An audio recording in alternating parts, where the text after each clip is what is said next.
Mugamba mutya abali ku channel yaffe eyitibwa Kyayiti YouTube channel yaffe kyembasaba mugende mu maaso n'ogyegattako. Olunaku olwaleero njagadde mbawe ku ddagala erigenda obbayamba ku bulwadde obw'amambulugga. Amambulugga weegali nnyo gasumbuwa abaana mwattu ate n'abantu abakulu gabakwata bulungi wadde okusinga gasinga kwenyigira nnyo mu baana abato. Amambulugga gano omuntu asobola okugakusiiga naddala mu baana abo kyangu nnyo ky'oba olaba nti gakwata ono ne gakwata n'oli, n'olwekyo amambulugga gano gakwatira ddala omuntu asobola okugakusiiga. Kati ky'oba olaba nti njagadde mbawe ku ddagala libeere nga lijja bayambako. Mbateereddeyo nnyo eddagala ery'enjawulo eriyamba ku mambulugga. Njagadde naye nno ndibabuulire kuba amambulugga ago bwe gajja ne gakwata omuntu, ekyamazima tunuulira nnyo eddagala lino liba lijja kukuyamba. Nga ky'olina okusookera ddala ng'amambulugga gagakwata, nkusaba ofune lwe bayita oluso lwero lwentegeeza ekaba bwe katyo ke bayita tukayita akaso. Bw'oba tosobodde kufuna kaso ako osobola okufuna ekyayi kya gonja, nakyo kikola bulungi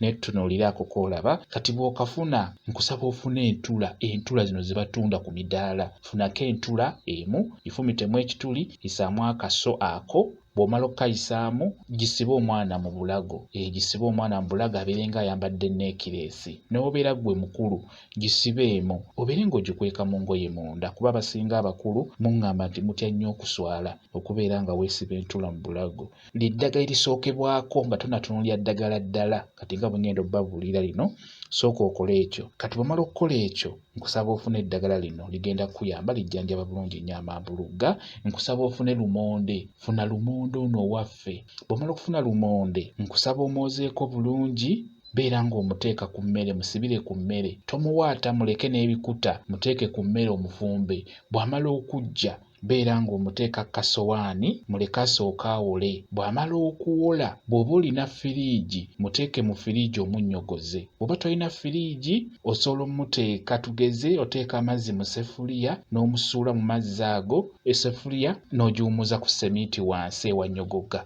Lumonde oyo n'abeera mu mazzi ago, asobola okusulamu n'omukozesa ku budde obw'okumakya nga bwe ngenda okugamba. Bw'oba olina firiigi gw'osobola omuteekamu mu firiigi n'abeeramu okumala essaawa nga 4, ajja kuba nnyogoze bulungi. Kati bw'amala okunnyogoga, kale gwe yiiya engeri gy'omunnyogozaamu kuba tugenda mmukozesa nga nnyogoga. Kati bw'amala okunnyogoga bulungi, kwata lumonde oyo, beera ng'omuwaatako ebikuta. Ebikuta ebyo biwaateko bulungi obiteeke ku kasowaani awo. Kati ddira lumonde ono gw'owaaseeko ebikuta muwe oyo alina amambulugga abeere ng'amulya, alyeko mpolampola, amulye nga nnyogoga. Kijja muyambako lumonde oyo ajjanjaba bulungi nnyo amambulugga ng'agenda amulyako mpolampola bw'atyo naye amulye nga nnyogoga nga bwe nkugambye. Kati bino ebikuta by'owaase ku lumonde oyo, nkusaba ebikuta bino obinyigenyige, beera ng'obisiiga omwana oyo omulwadde w'amambulugga ku matama. Beera ng'obisiiga omwana oyo alina amambulugga wansi w'amatama wonna ne ku matama wonna. Kigenda kuyamba omwana oyo oba omuntu oyo okuwona ge bayita amambulugga. Beera ng'okozesa eddagala eryo mpolampola, naye n'entula eri gireke ebeere mu bulago. Entula eyo erina okubeera mu bulago paka bw'olaba nti omwana awonye ateredde. Bwe kityo bwe kiri. Kankuwe WhatsApp namba yange gwe atategedde, mbuuza nja kwongera okunnyonnyola ku vidiyo eno ey'amambulugga. WhatsApp namba yange eri 0777873401 yeeyo WhatsApp namba yange. Mwebale kubeera ku channel yaffe eyitibwa Kyayiti YouTube channel yaffe. Kyembasaba mugende mu maaso n'ogyegattako mubeere bulungi, mweraba.